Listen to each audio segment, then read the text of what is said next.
Good morning, everyone. We are going to begin this morning with a song. It's in the teal hymnal if you want to see the music, but the words will be on the screen.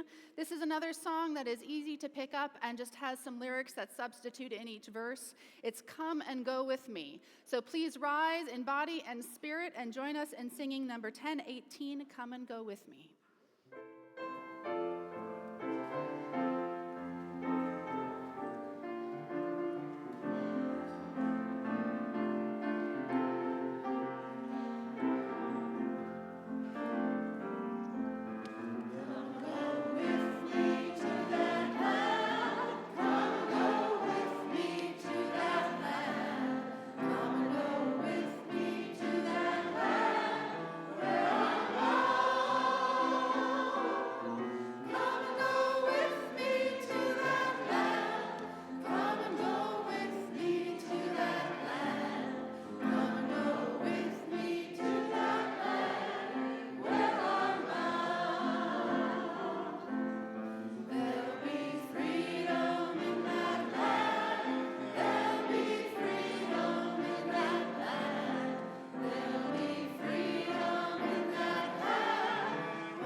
Good morning and welcome to the Unitarian Society of Santa Barbara. Welcome into this loving community of seekers where we gather to imagine where we are going, not just where we have been or where we are in this moment, but that vision of a more beloved and just future where all people can thrive. We are here to nurture wonder, to live with integrity, and to do the actions that transform our world and transform ourselves. It is good to be together this morning. I'm the Reverend Julia Hamilton. My pronouns are she, her, and I am so delighted to have you all here together to nurture your spirits in this community once again.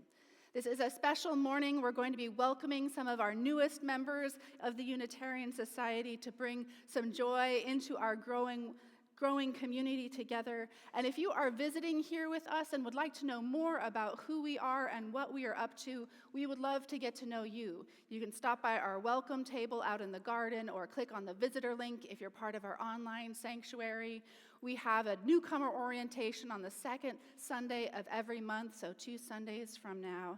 And of course, Kira, our membership and outreach manager, is here to answer any questions you might have about what's going on here and how you can get involved. We have a lot coming up this year as we head into a new season, and I want to highlight a couple of them. The first is that this is the last Sunday to sign up for our new round of Connection Circles. Connection Circles are the small groups that gather twice a month to get to know each other deeper, to wrestle with those big questions of life, to share from our hearts and learn about one another. Please, if you have any questions, you can talk to Carol Schwitzer. Carol, where are you? right there. There's also a link in the Friday email. We have an online connection circle. We have one that meets out in the San Ynez Valley. If you're joining us from afar, they meet here on campus and in people's homes. We have childcare available. We want to make this available for everyone who wants to connect in a meaningful way here at the Unitarian Society. We are also heading towards the wrap-up of this phase of our capital campaign, so mark February 8th for our celebration. We're going to have music by the Brascals once again. I'm going to be bringing a little bit of my home of New Orleans into the service for a Mardi Gras service, and we're going to end with a party in the courtyard to celebrate these dreams we have of how we make our campus sustainable, inclusive, and welcoming for everyone who wants to find a home here with us. So join us on February 8th. The spring also means that our new Lunch and Learn sessions are starting up. These are opportunities after Sundays to eat together and learn together. You can talk to Charlotte Brigante if you have any questions about our upcoming sessions. And our first one kicks off next Sunday with an exploration of AI, a topic that I know a lot of you have been talking about. Jack Reef will be leading that discussion. Jack, are you here? Where are you? There's Jack back there. If you have any questions, you can talk to him for what is sure to be an interesting conversation after services next week. And finally, I want to say that one of the things we do here in the congregation are our outreach offerings, our partnerships with programs and projects that give away a portion of our offering every Sunday. And one of the things we do as a congregation is determine where those partnerships should be invested. So now is the time to vote on some of the new recipients for our upcoming outreach offering cycle. You can read more about it in your Friday email. We are taking nominations right now for who we might partner with going forward as part of our outreach offering program. So please keep an eye out for that email and let us know who you see doing good work in the world that we might want to support.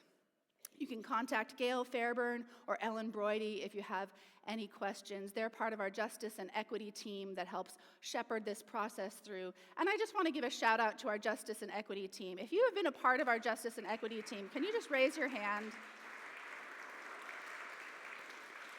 Our Justice and Equity team meets every Friday at 10 a.m. online.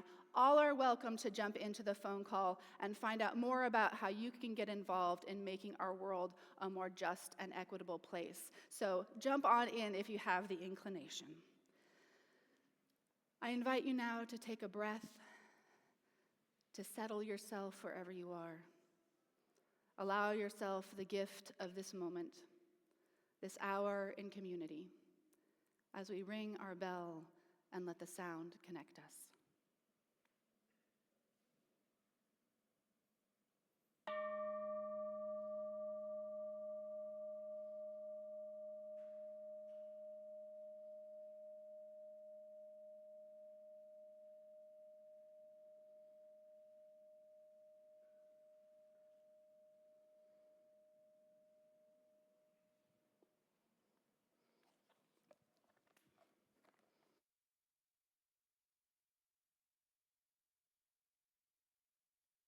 Good morning. I'm Eileen Bunning, and my husband and good partner is Michael Gordesky, and I am very honored to be here as your worship associate this morning. As we light our chalice, we warmly welcome the new members of our community who are bringing new light, new stories of personal journey, wisdom, and adding their energy to our community. We welcome you.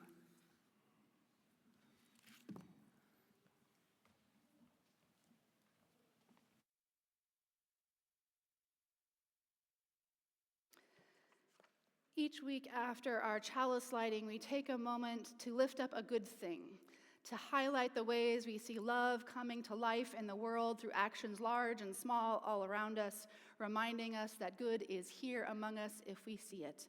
And so I wanted to offer up a good thing this week. This past Wednesday, I shared a meal at Valverde with about 15 Unitarian Universalists who live in that community. And we talked about immigration and Minneapolis and ICE. And someone asked, what is the interfaith effort right now? Who are the other faiths that are standing up against this injustice? Who has come forward? And so my good thing this morning is a photo that I want to share with you. This was taken of interfaith colleagues in Minneapolis just this past Friday. And our UUA, Unitarian Universalist Association President, Sophia Betancourt, is in this photo, along with a handful of other UU colleagues, alongside many other faith leaders.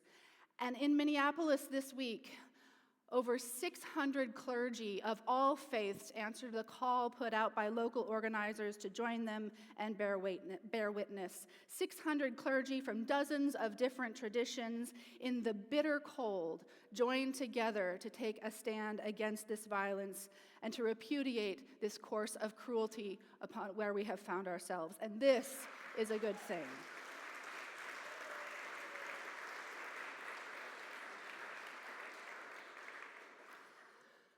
I want to take us now into a moment where we get to know each other, to say hello, just a brief word of welcome and introduction to somebody sitting near you.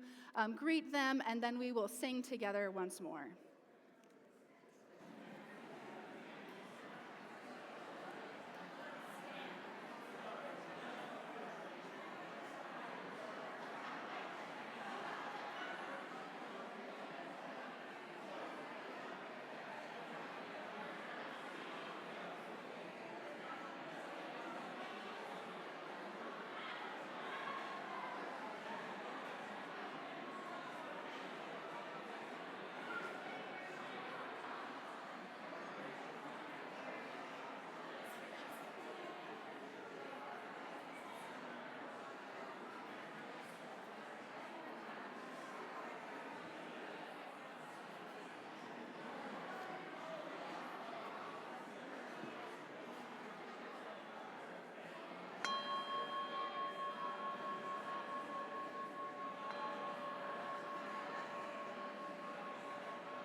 I'm going to invite the choir and the singers to come join me up here. And I'm going to invite the rest of you to finish your conversations after the service at social hour over a cup of coffee or tea. And we are going to sing once again one of our favorite Unitarian Universalist hymns, Blue Boat Home. It's number 1064 in the teal hymnal. The words are on the screen. And as always, if you find yourself moved to clap or sway, go right ahead. Please rise in body and spirit.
Now is the time in our service.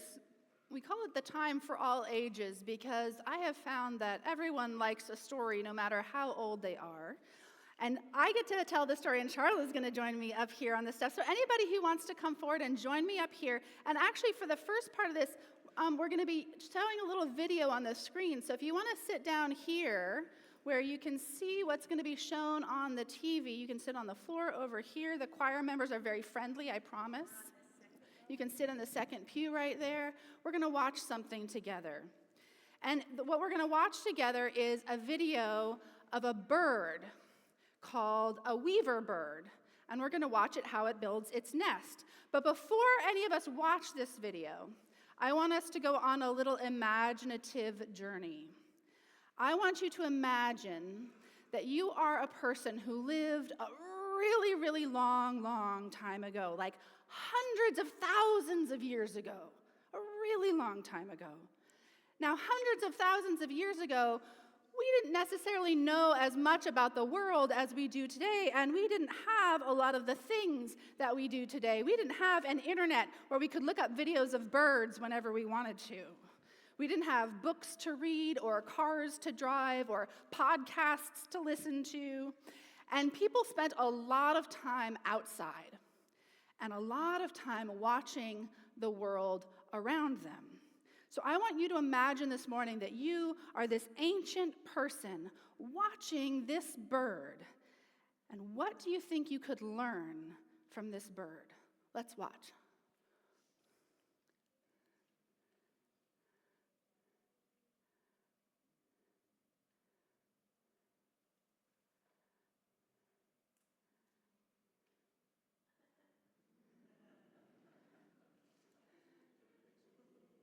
Sometimes you have to eat a good meal before doing hard work.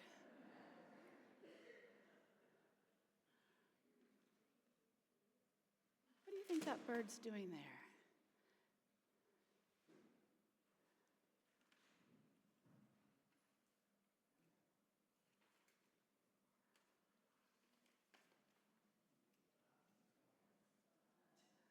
Yeah, wow.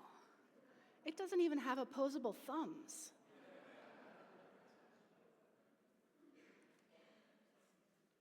Look, it's applying tension to the line right there.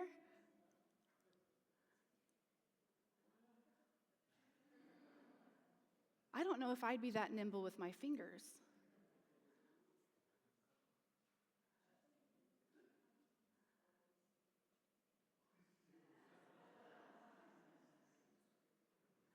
Oh, look, it's making progress.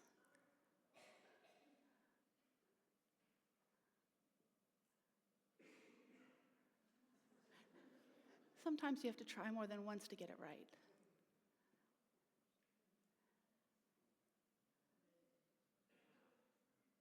What do you think this bird could teach you?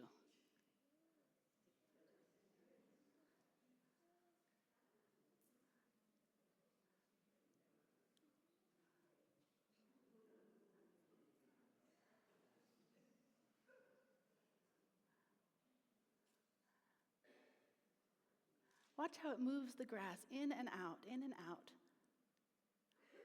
It's pretty obvious why we call it the weaver bird, isn't it?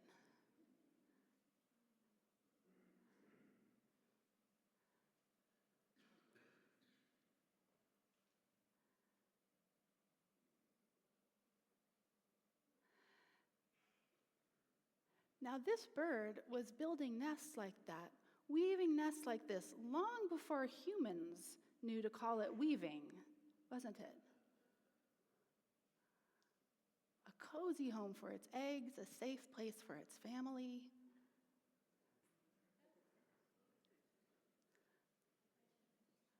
And there it is, its finished nest.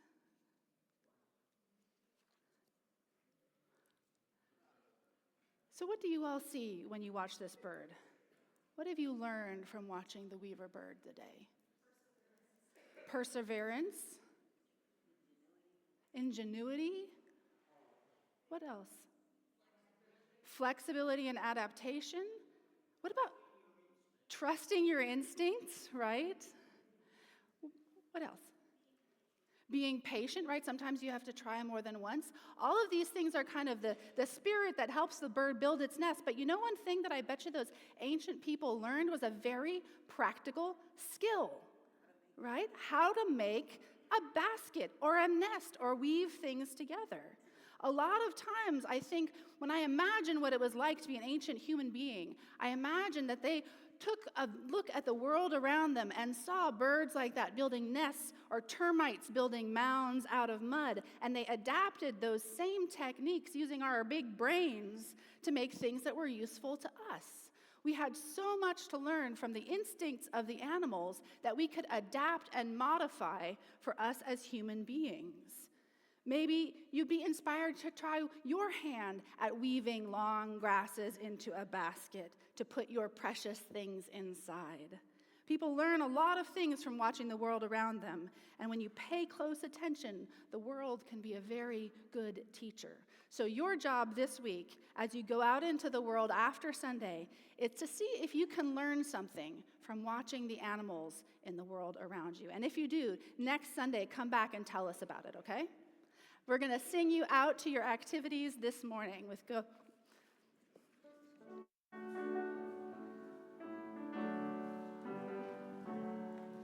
We hold you as you go out. May your heart be at peace as you go to nurture the spark of your precious love. We hold you in our love as you go.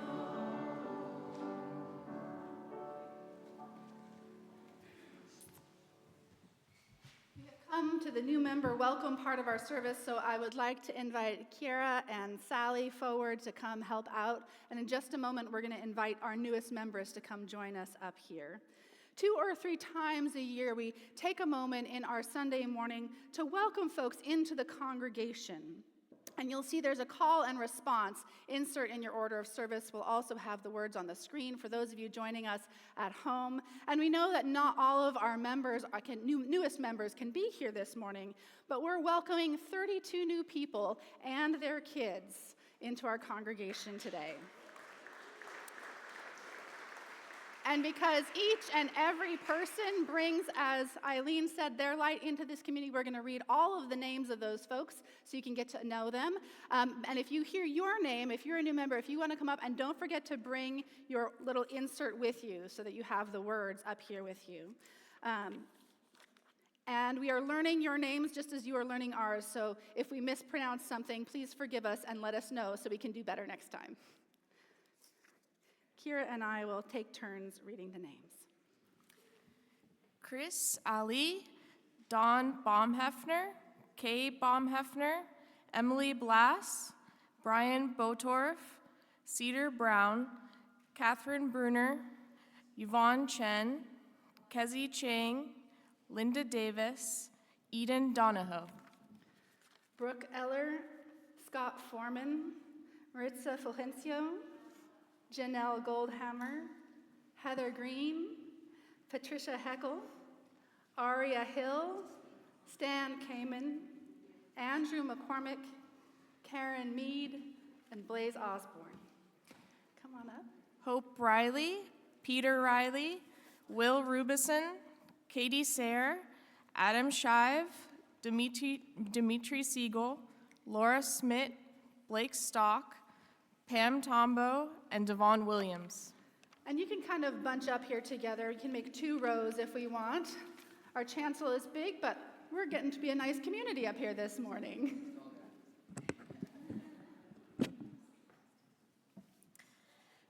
Becoming a member of the Unitarian Society of Santa Barbara is about more than adding your name to a book. It's about choosing to be in community, to show up as you are, with your questions and your convictions, your joys and your struggles, and a willingness to walk alongside others who are doing the same. We hope that this becomes a place where you feel connected and supported, where you can keep growing, and where your presence truly matters. What this community becomes depends on you all, who invest your time, care, and energy here. Our members are the Unitarian Society of Santa Barbara. Now I'd like to invite Sally, one of the leaders of the membership ministry team, to offer you all a welcome gift.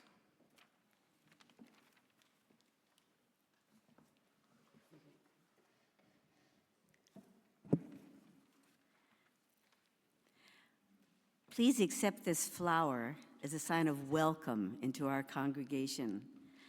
We hope you continue to bloom here among us, bringing your unique beauty into our community, sharing your gifts and growing alongside others who are also planting their seeds of love, justice, compassion, and joy. Now, will you and the congregation please join me in reading the words of welcome that are in your order of service and also on the screen. If you're joining us from home, we hope that you will read them aloud with us. We welcome you into our community. We offer you our support, encouragement, and love as we travel the path together. We will show up for you, learn with you, and invite you to share our dreams, showers, and gifts with us. Together, we will strive to build a more compassionate world where all people can flourish. Together, we are the Unitarian Society of Santa Barbara, and we are a better place because you are here. New members, would you like to respond?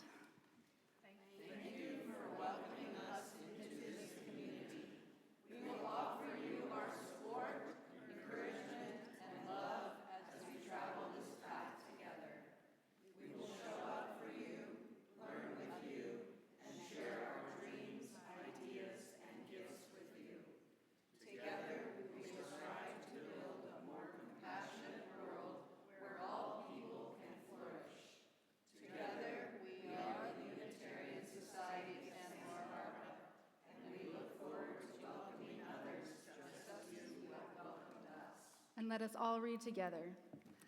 Let us give thanks for the gift of this community as we affirm our place in the Unitarian Universalist tradition that calls us all toward love.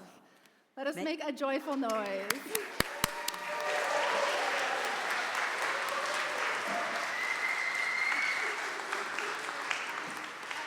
Invite our new members to return to their seats and the choir to come on up with a song of welcome.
One of the great gifts and challenges of being a spiritual community is holding the full spectrum of life each and every week. It means that on Sundays like this, when we gather, we do joyful things like welcoming new folks into our community, meeting and making connections, celebrating the beautiful world of nature, working with our children. And we do the hard things, wrestling with the world as we see it unfolding around us, holding questions of why, and what do we do, and how do we make it better. And so I invite you now into a time of deepening, a time of dropping down into that spacious container that is both within us and surrounding us, that allows us to hold the fullness of all of life as we gather this morning. This time of prayer and reflection and meditation, of regrounding and recommitting to the love that lives inside of us. We start our time with honoring our monarch branch. Each butterfly on this branch represents someone who was abducted from our community by ICE over this past year. And this week we add 4 butterflies to remember the 4 people abducted from Santa Barbara County last week. We ring our bell 4 times, holding them, their families, and loved ones in our hearts.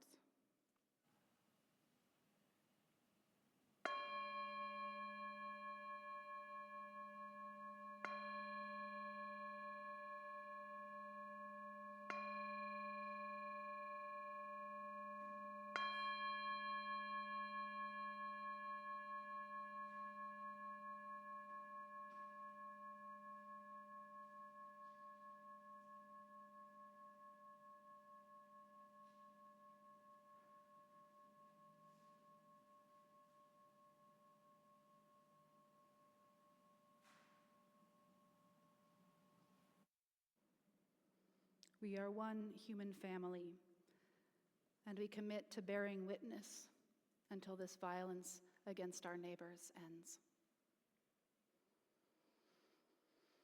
We gather in community this morning, just 24 hours after learning about the murder of another person in Minneapolis, Alex, Jeffrey, Freddie. And just a mere 2 weeks after having watched the murder of Renee Nicole Good unfold on the streets of that same city. But unseen and unrecorded on video, there have been 6 deaths in ICE detention since the beginning of this year. Not even 1 month passed.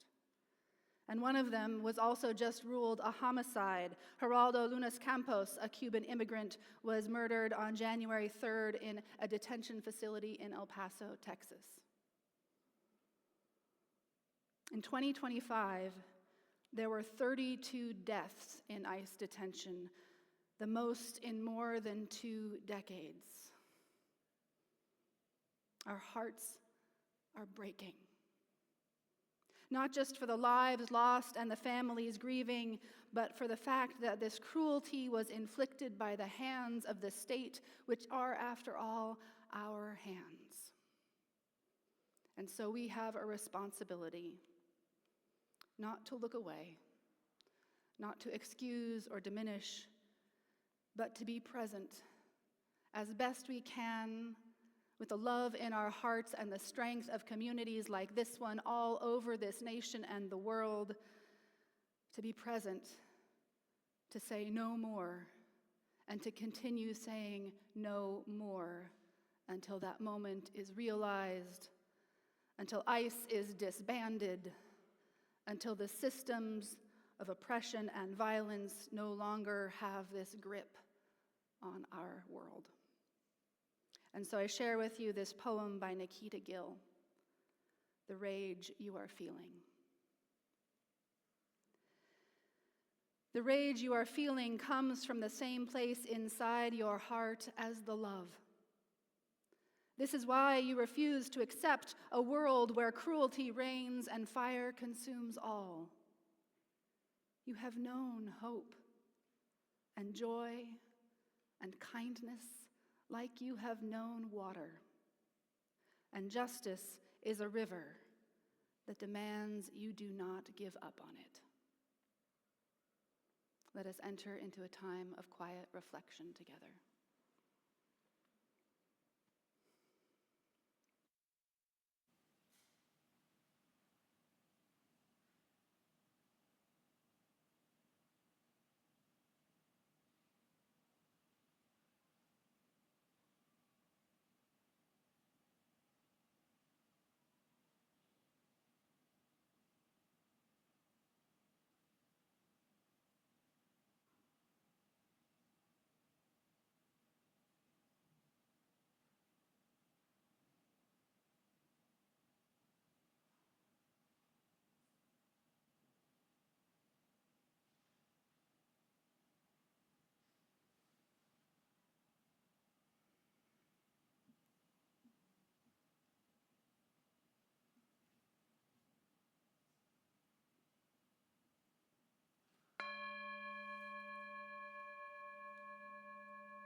Good morning again.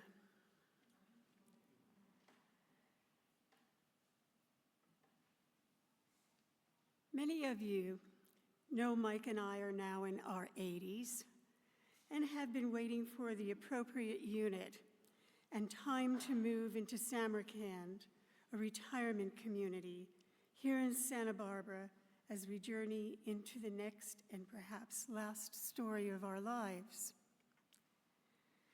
You know, it's almost a little hard to do this after our meditation. My heart is so sad for all the people that are trapped by what's going on in our country.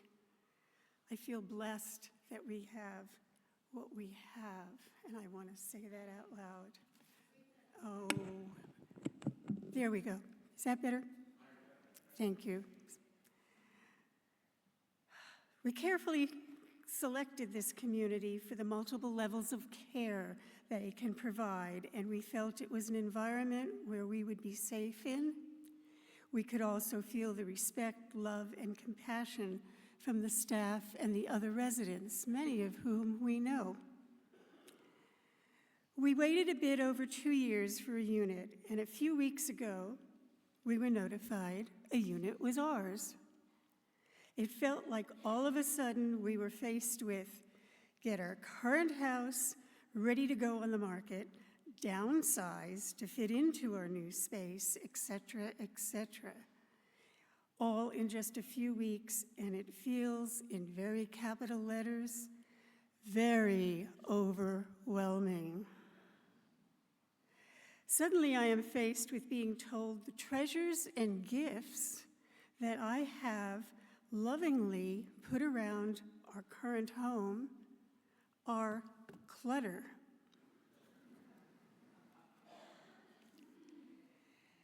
And they need to be gone. And I feel my heart breaking because these are things that bring me memories and make me happy. Bless my daughter, who just this last week came over from Arizona and spent 4 days with us and helped me through the first blitz of letting go of things and the multiple trips taking things to multiple thrift stores. I looked at it all and I started to reflect on what is truly important in my life.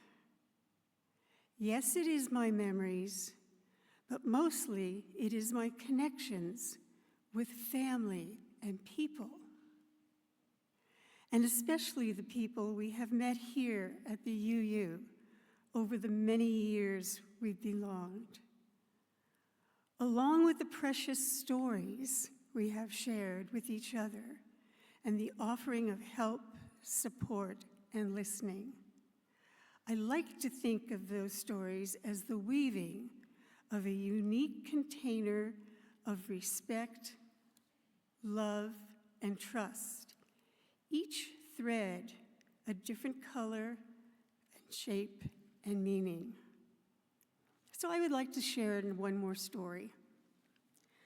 Well, going through a rather large box of my purses, I'm embarrassed to say, but some of the women know if you work, you need some for work, then you need some for traveling, and you need some for evening wear, and it was really an obscene collection of purses. However, I managed to salvage a treasure. When I was so fascinated with Mexico and had an opportunity to travel with a friend who was fluent in Spanish, we went to a lot of the back areas and met the women and heard their stories, and then began to admire their weavings and the natural colors that they learned to use for their dyes, and putting in to them what was sacred weavings and designs. And then I went to Guatemala, and there the women were using brighter colors. And we also had a translator and were able to hear the stories of what the symbols meant to them and the beauty of the work that they were doing, many times with a backstrap loom, if you know what that is. They hold it back and weave with their backs and bodies. I like to think of this as my container and my heart, and I bring it with me today and share it with you.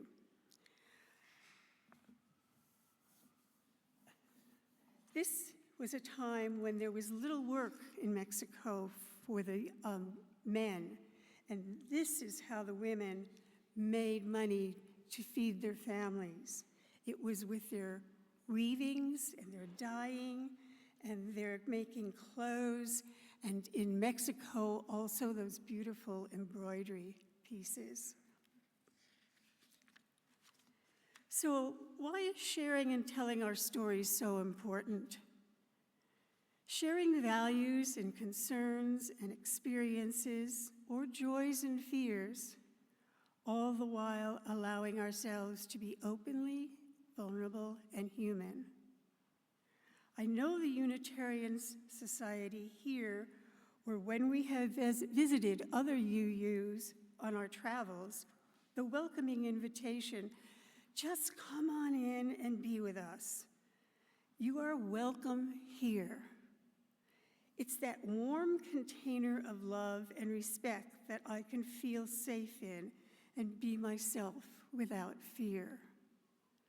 Through the 15 and 16 years that we have been here, I have held people as they've lost a loved one.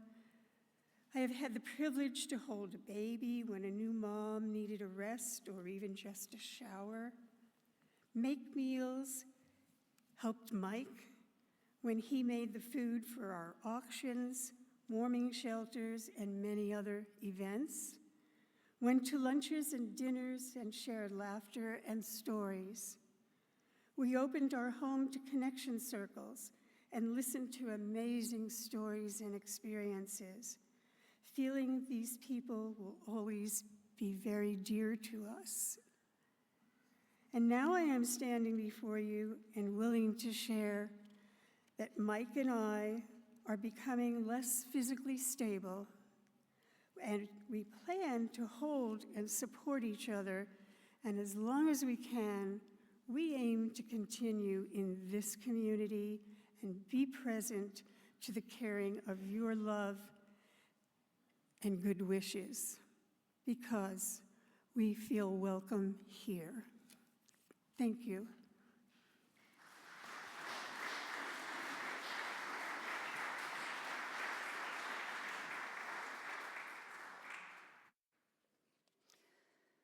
Thank you, Eileen. And I know it is hard, but I think responding to the hurt and harm in the world with messages of love and connection is exactly what we are doing this morning together. So thank you.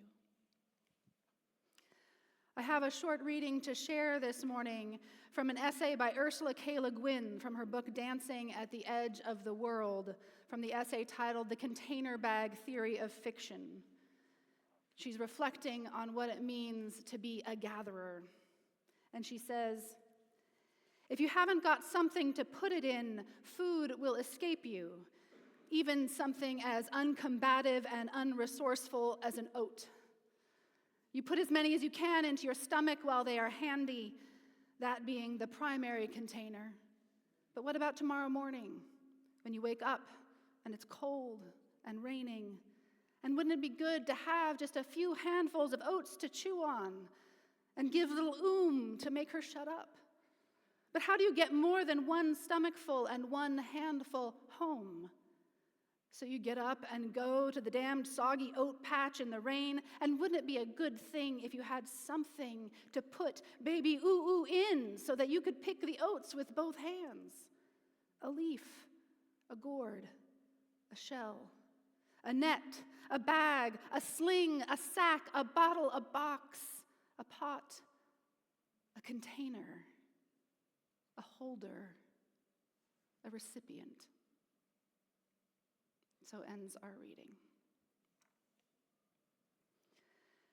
As I mentioned at the start of the service, every month we give away a portion of our offering to a program or project that lives our values in the world.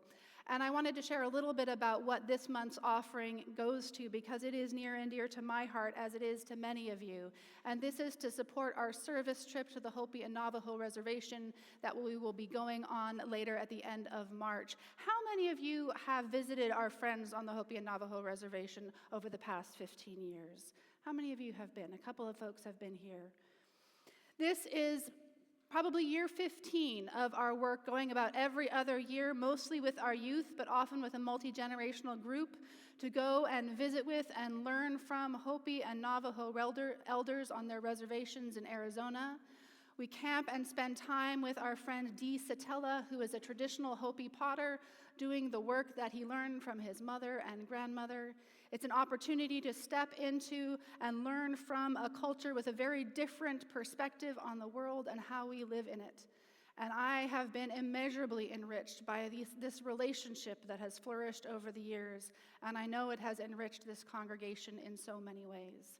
So please give as generously as you can to support our youth as they go once again this spring, bringing food and medical supplies, and most importantly, connection and care to those who need it. This is a good work that we do together. And please read with me the affirmation of gratitude and giving that you find in your order of service. Let us be grateful when we are able to give, for many do not have that privilege.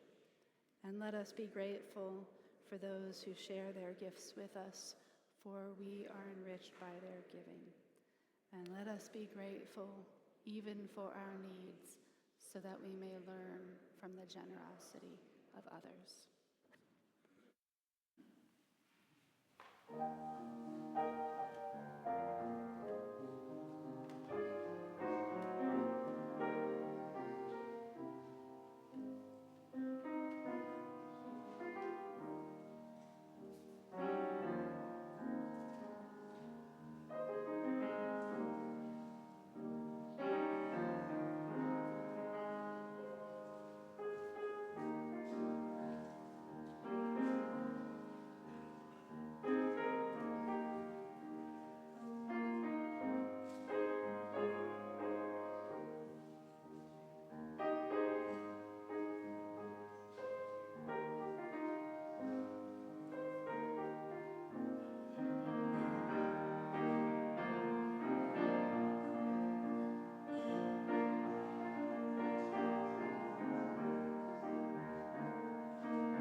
Thank you, Heather.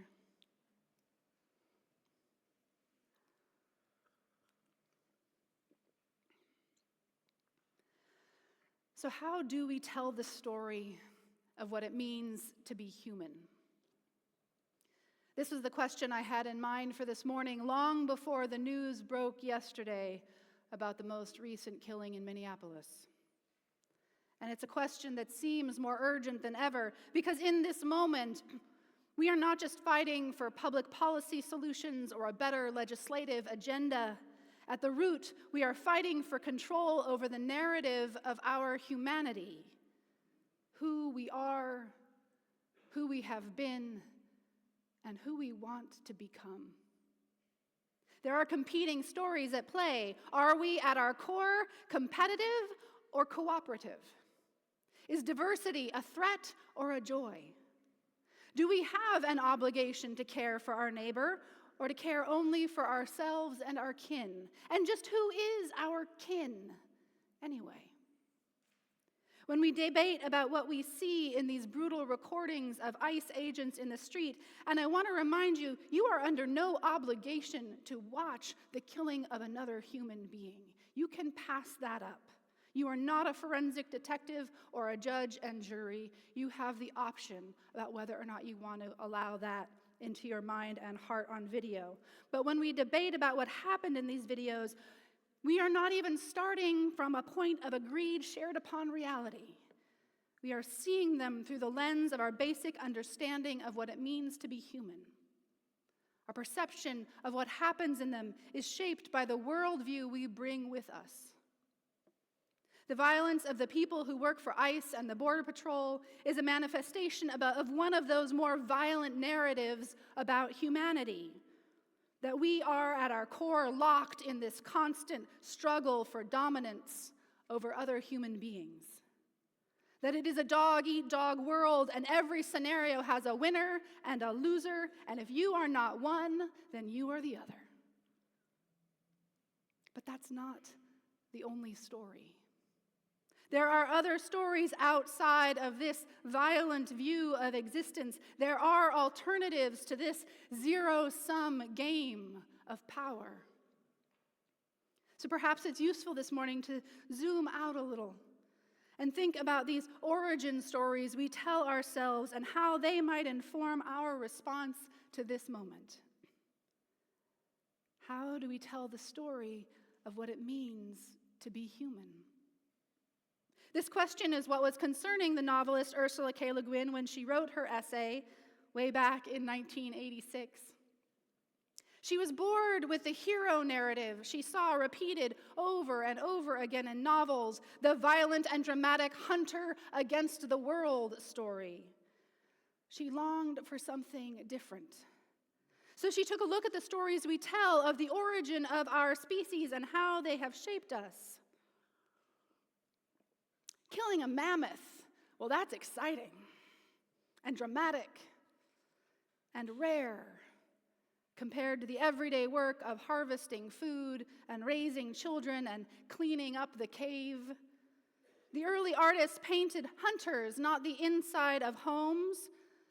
Perhaps she thought because they were inside the home already. Why paint the obvious? Why paint the container? The calm, consistent home life when the world out there, harsh and exciting, as Mary Oliver said, when the world out there was so much more dramatic. As LeGuin says in her essay, it is hard to tell a really gripping tale of how I wrested a wild oat seed from its husk. And then another, and then another, and then another, and then another. As I scratched my gnat bites, and Ool said something funny, and we went to the creek and got a drink and watched the newts for a while, and then I found another patch of oats. The narrative of the heroic hunter grabs our attention precisely because it is not the everyday event, but that rare adrenaline-filled life-or-death victory captured in paint on a cave wall and then picked up in story and song until we think the fight is all there is. We hear that story so often We can be forgiven if we think that the fight is all there is. This story has dominated the attention of generations of anthropologists and archaeologists that have shaped our modern understanding of our ancient roots. Anthropologists and archaeologists who were, let's be honest, mostly men, who focused on the hard evidence of bones and stones and the stories of hunters painted on walls, perhaps seeing themselves in those narratives, ignoring the daily tasks that we all of every gender undertake, ignoring what they considered the women's work, the children's work, creating a romantic notion that every man can be immortalized in stone if only he kills enough to be remembered. For many of us, the gendered story of men as hunters, as women as gatherers still persists, although more and more evidence points to the fact that to survive, everyone of all genders and all ages had to gather and forage together to learn those cooperative skills. And the vast majority of calories that we consumed came not from the big kill accomplished by the hero, but from the mundane harvest accomplished by the community as a whole. That is how we survived. The protection and survival of our species was not won at the tip of the spear, but gathered around the warm fire and pot of soup. Any lion, after all, can make a kill and leave its teeth mark on the bones. But only humans have learned to weave baskets to carry food and water and the next generation from one home to the next. So LeGuin asks us this question: how does the story change when we stop thinking of violence as the main activity of humanity and instead focus on the carrying, the collecting, the gathering up, rather than the striking down? It's challenging to tell this story because violence is physical, it is durable, it is persistent in the archaeological record. Broken limbs and holes in skulls, abrasions on bone, this is what is left behind to tell the story of our living and dying. But for every body buried with cracked bones, there are thousands buried whole. Tenderness leaves little physical evidence after all.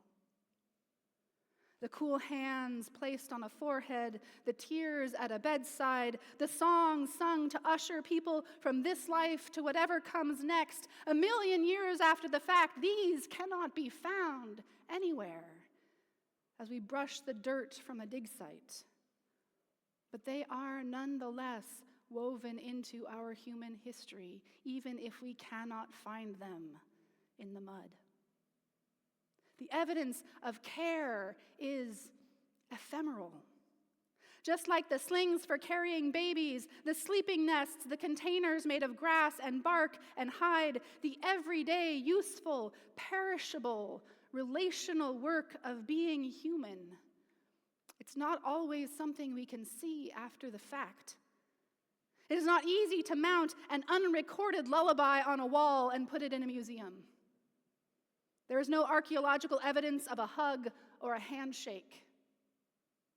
When we reconstruct our past, we are taught to look for the hard truths, the things we can prove incontrovertible in bone and rock and metal and spear. The soft truths pass into time without comment. But does this mean they are any less than true? We are only now beginning to revisit this violent misunderstanding of our earliest ancestors, but it's not just ancient history that needs revisiting. This past summer, I was visiting New York, and we went to the Metropolitan Museum of Art. And how many of you have wandered through the Hall of Armor in that museum or in some other museum in your lifetime, right?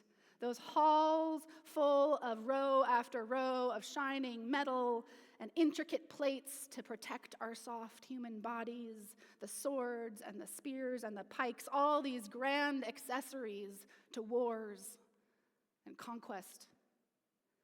But the truth is that in every age, whether Paleolithic or medieval or modern, the everyday objects of our lives far outnumber the weapons.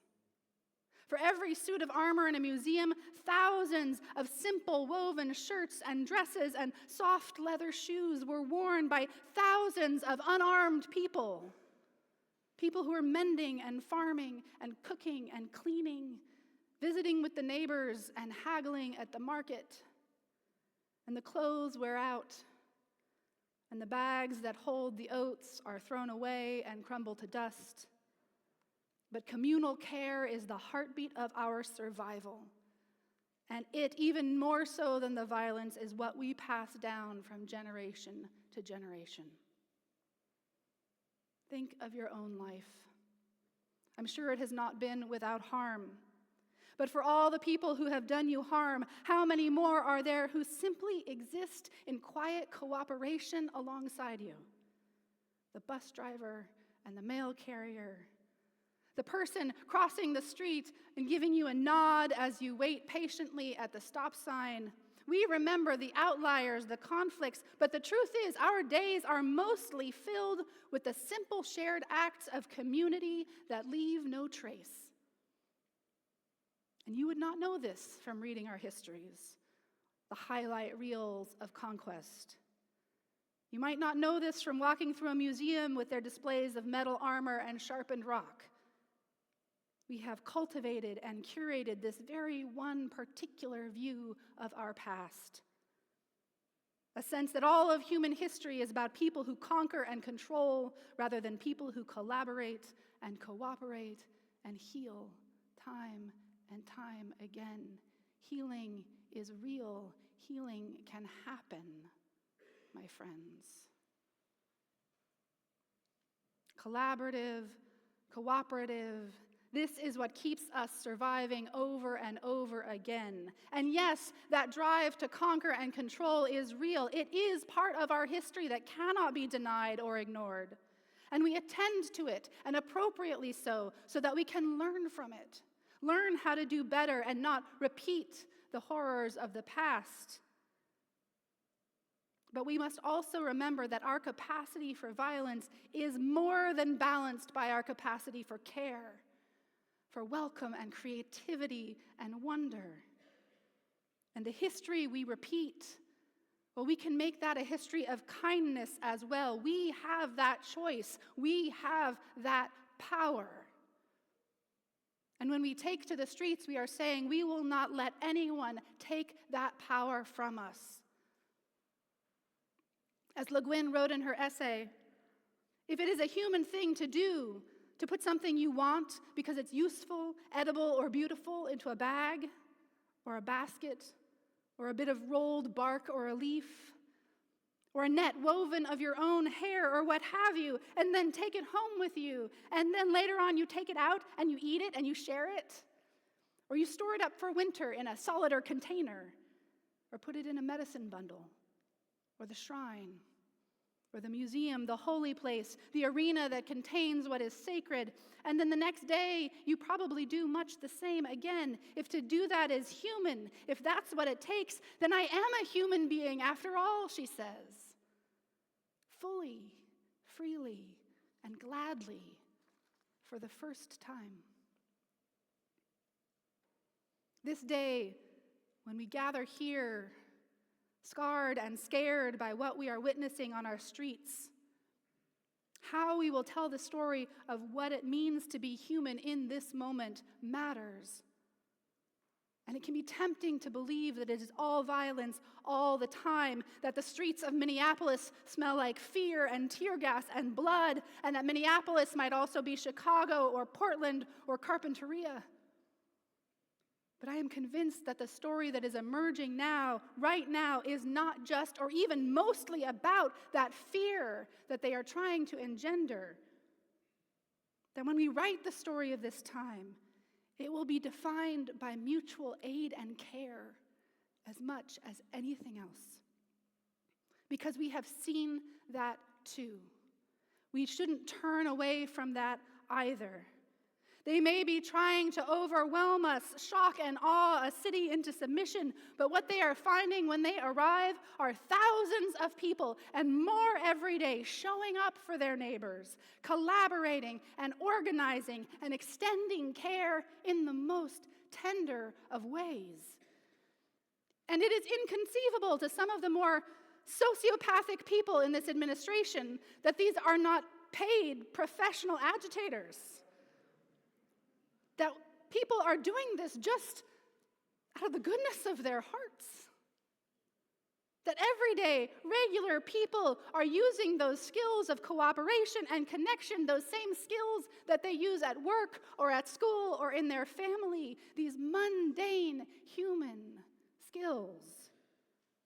They're using them to build a container of resistance and hope strong enough to hold us all. The carrier bags of this moment are full of groceries being delivered to people who cannot leave their homes. Nets of care are being woven around elementary schools and hospitals, whistles like bird calls warning the flock of danger. No one is a bystander anymore. Like meerkats keeping watch, moms patrol in their cars after morning drop-off. Dads gather with handshakes and hugs and hand out coffee. Aunties and grandparents and tow truck drivers and mail carriers and all those folks in their bathrobes on the street. Because this is their community and they will not be divided. What is rising to the surface over the stories of violence are the stories of people loving their neighbors. Everywhere around this country, there is an uprising of neighborliness. And yes, things are uncertain and awful, and the story is still being written, and I don't know how it will end, but I do know that the tactics of terror and intimidation that they are trying to use against us are backfiring, because they are being met with a fierce and courageous love that is stronger than any weapon they can muster. It is a courageous love that is informed by the past, but it is also busy imagining a world that is better than any our history has yet to produce. People are building new containers of mutual aid and care, and strengthening and repurposing the social containers already established. Did you know that the largest nurses union in the country, National Nurses United, with over 225,000 members, just yesterday called for the ICE to be abolished?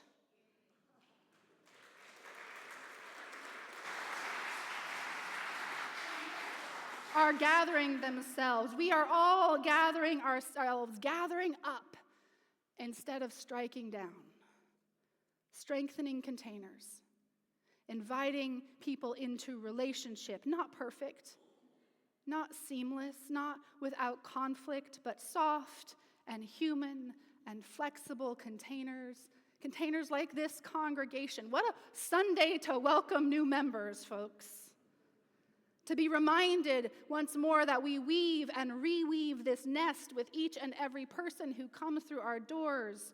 We are now approaching 150 years of building and rebuilding this container, this carrier bag that is the Unitarian Society of Santa Barbara. And what is a nation if not a container? Could we tell the story of the future of our nation and have it be about a vessel instead of a spear, a nest, a home, a haven, a refuge? Give me your tired, your poor, your hungry, your masses yearning to breathe free. Can we trust our humanity enough to hold this vision for our country? It can be hard to trust on weeks like this. I've had my moments of despair. I imagine that you have too. But on the other side of despair is a deeper, irrepressible, historical human truth. That love does win, always, over and over again, in ways large and small. It may take time, there may be more loss, But the fact that you and I are here together is a testament of hope. We are here together. And there is nothing that can undo that. May it be so. Blessed be, and amen.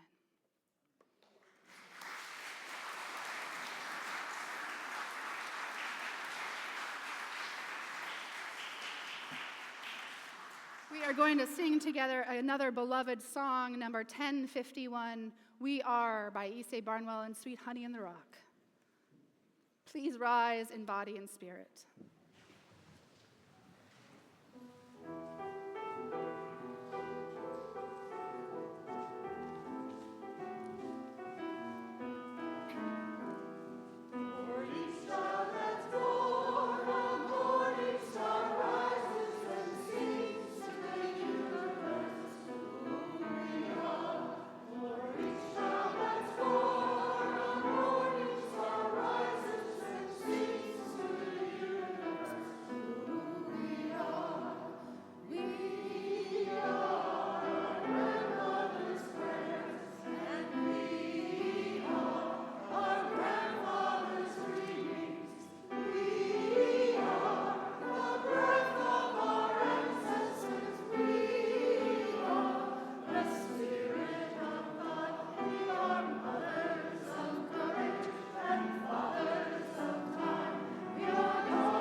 Please stay right where you are and take hands with someone near you if you have permission, or you can put hands over your heart if you prefer.